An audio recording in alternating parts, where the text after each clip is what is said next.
Gate social with ममता में आपका स्वागत है। मशहूर कॉमेडियन भारती सिंह अगर गांजा फूंकती है तो हमें क्या फर्क पड़ता है। अगर आप भी यही सोच रहे हैं तो आप इस वीडियो को पूरा देखिए। मैं आपके सामने इस मामले को लेकर दो ऐसे एंगल रखूंगी जिनको सुनने के बाद आप यही कहेंगे कि वाकई हमें बहुत फर्क पड़ता है। सुशांत की मौत के बाद से ही बॉलीवुड पर एनसीबी का शिकंजा कसने लगा। बड़े बड़े सुपरस्टार से पूछताछ की गई, कई ड्रग्स पैडलर्स को भी गिरफ्तार किया गया और इसी क्रम में पिछले हफ्ते भारती के घर से 84 ग्राम गांजा बरामद हुआ। भारती और उनके पति हर्ष ने पूछताछ में गांजा फूंकने की बात कबूल की। भारती सिंह के इस तरह से गांजा फूंकने की बात से दो ऐसे एंगल सामने आते हैं जिसको अगर हम इग्नोर कर रहे होते हैं तो सच मानिए हमारे परिवार और देश की मजबूत नींव में से एक पत्थर निकाल लेते हैं और इस तरह से हमारे समाज को और देश को कमजोर बनते हुए चुपचाप देख भी रहे होते हैं।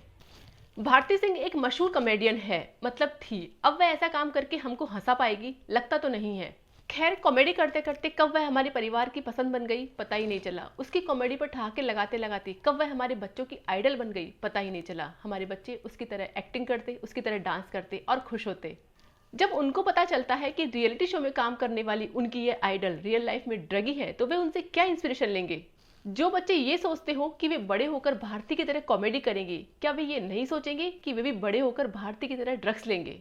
इन स्टार्स की एक नैतिक जिम्मेदारी होती है कि अपनी लाइफ को इस तरह से मैनेज और मेंटेन करे जिससे कि इनके लाखों करोड़ों फैंस जो इनको फॉलो करते हैं इनसे इंस्पायर होकर एक अच्छा इंसान बने, ना कि ड्रगी। और इसी एंगल से सोचते हुए एक्टर और सांसद रवि किशन ने ये मामला संसद में उठाया था और उनका भी यही मानना था कि अगर भविष्य में हमारे बच्चे बॉलीवुड इंडस्ट्री में आकर अगर कुछ करना चाहे तो यह इंडस्ट्री उनके लिए कम से कम सेफ तो रहे, कहीं वो यहाँ आकर नशेड़ी न बन जाए। दूसरा एंगल जो भारती के ड्रग्स लेने से सामने आता है वो ये है कि ड्रग्स लेना, इसको रखना, इसको खरीदना और बेचना सब कानूनन अपराध है और इस ड्रग्स की एक बड़ी खेप हमारे देश में पड़ोसी देशों से चोरी छुपे आती है और इसे जो भी कमाई होती है वह पैसा आतंकवाद की फंडिंग में जाता है और इन्हीं पैसों से आतंकवादी अपने हथियार खरीदते हैं। अगर हम 1 ग्राम ड्रग्स लेते हैं तो इसका मतलब यह है कि हमने सीमा पर अपने एक जवान को अपने ही हाथों मार दिया है, क्योंकि उस 1 ग्राम ड्रग्स की कीमत में खरीदी गई बंदूक की गोली हमारे जवान का सीना छलनी करने के लिए काफी है।